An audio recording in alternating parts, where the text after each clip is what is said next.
दोस्तों अभी जो हमने क्वेश्चन किया डेथ का, उसकी हम जर्नल एंट्रीज भी कर लेते हैं ताकि और क्लैरिटी आए। ठीक है, साथ साथ में जर्नल एंट्री भी कर लेते हैं। फॉर्मेट मैंने बना लिया है यहाँ पर, तो चलिए शुरू करते हैं। अभी क्योंकि क्वेश्चन आपने अभी अभी हम लोगों ने करा है तो हमें यहाँ पे याद रहेगा, तो साथ साथ में क्वेश्चन देखते हैं। दोस्तों सबसे पहले क्या हुआ, 80,000 रुपीज़ के पार्टनर्स कैपिटल अकाउंट में ऑलरेडी थे, तो इसकी कोई जर्नल एंट्री हमें करने की जरूरत नहीं होती। उसके बाद जो जर्नल रिजर्व हमने डिस्ट्रीब्यूट किया, इसकी एक जर्नल एंट्री हमें करनी होगी। तो इसकी एक जर्नल एंट्री यहाँ पर हम करते हैं। कैसे करते हैं, बहुत सिंपल है, पहले भी की होगी आपने। सबसे पहले देखो, जर्नल रिजर्व जो है वो क्रेडिट, जब भी क्रेडिट होता है तो वो इंक्रीज होता है। एक चीज़ आप ना यहाँ पर ध्यान से समझ लो, बैलेंस शीट आपने देखी हुई है ना, मैं बैलेंस शीट आपको दिखा देता हूँ, फिर ज़्यादा क्लैरिटी आपकी आ जाएगी। देखो बैलेंस शीट के अंदर कोई भी आइटम होते हैं, ठीक है, तो यहाँ पे ये जो दोनों आइटम होते हैं, ये जो भी लाइबिलिटी साइड में दिए होते हैं, ये जब भी क्रेडिट होते हैं तो ये इंक्रीज होते हैं, और ये जब भी डेबिट होते हैं, ये इनका नाम अगर डेबिट साइड में होता है तो वो डिक्रीज होते हैं। अब मुझे एक बात बताओ, जो जनरल रिजर्व था वो हमें कम करना है या बढ़ाना है? हमें कम करना है ना, क्योंकि ये जनरल रिजर्व अब डिस्ट्रीब्यूट हो जाएगा तीनों पार्टनर्स में, तो जनरल रिजर्व कम हो जाएगा, तो कम हो जाएगा तो हमें क्या करना पड़ेगा, डेबिट।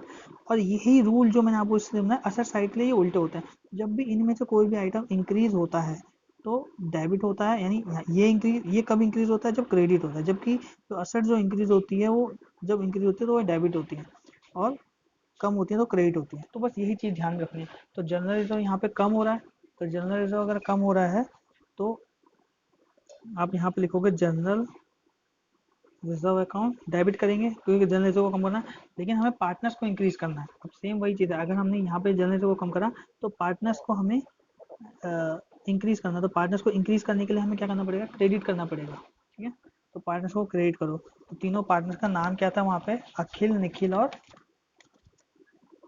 ठीक है, टू, हाँ,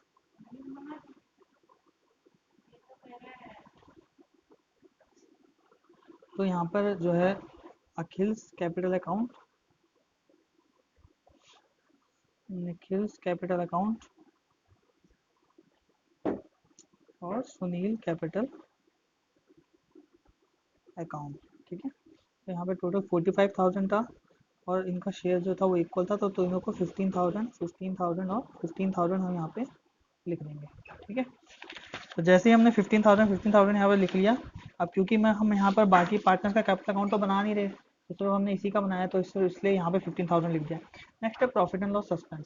अब देखो, प्रॉफिट एंड लॉस सस्पेंस क्यों लिखा मैंने यहाँ पर, देखो हमें पार्टनर्स का कैपिटल, तो मैं यहाँ पर भी नरेशन नहीं लिख रहा हूँ, आप लिख सकते हैं, मेरे को सिर्फ जर्नल एंट्री समझानी फिलहाल। यहाँ पे नरेशन लिखना बहुत ज़रूरी है, शायद एग्जाम में आपको मार्क्स भी ना मिले नरेशन के बिना।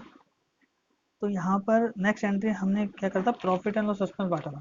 ठीक है, अब देखो नीचे तो पार्टनर्स का नाम आएगा, क्योंकि आप समझो ना, हमने सुनील का कैपिटल जो है वो क्रेडिट साइड में एंट्री किया, तो सुनील के कैपिटल को तो हम क्रेडिट करेंगे।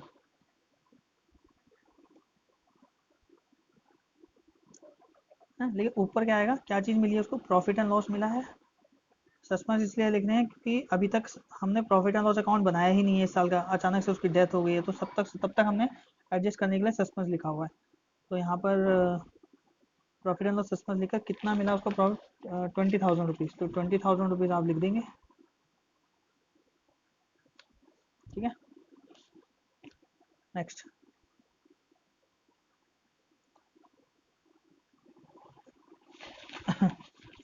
अब उसको गुडविल मिली है, देखो गुडविल किस किस से मिली है, अखिल से और निखिल से, दोनों से 35,000 मिली हुई है। तो यहाँ पे हम क्या करेंगे, उन दोनों के कैपिटल अकाउंट को कम करके सुनील का बढ़ा देंगे। ठीक है, उन दोनों के कैपिटल अकाउंट को कम करके सुनील का बढ़ा देंगे। तो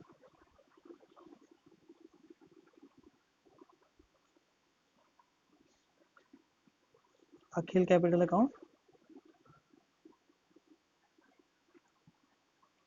Nikhil capital account to Sunil capital account. तो यहाँ पर 35,000 अखिल के अकाउंट से माइनस होंगे निखिल के, और टोटल अमाउंट किसको मिल जाएगा, सुनील को, जिसकी डेथ हुई है, वो अपने हिस्से की गुडविल लेके चला जाएगा। ठीक है, क्योंकि इसके प्रॉफिट का शेयर इनको मिला है इक्वल इक्वल। कैसे पता चला हमें? क्योंकि हमें सेक्रीफाइस रेशियो यहाँ पे न्यू रेशियो नहीं दिया होता, तो सेक्रीफाइस रेशियो हम निकाल नहीं पाए थे।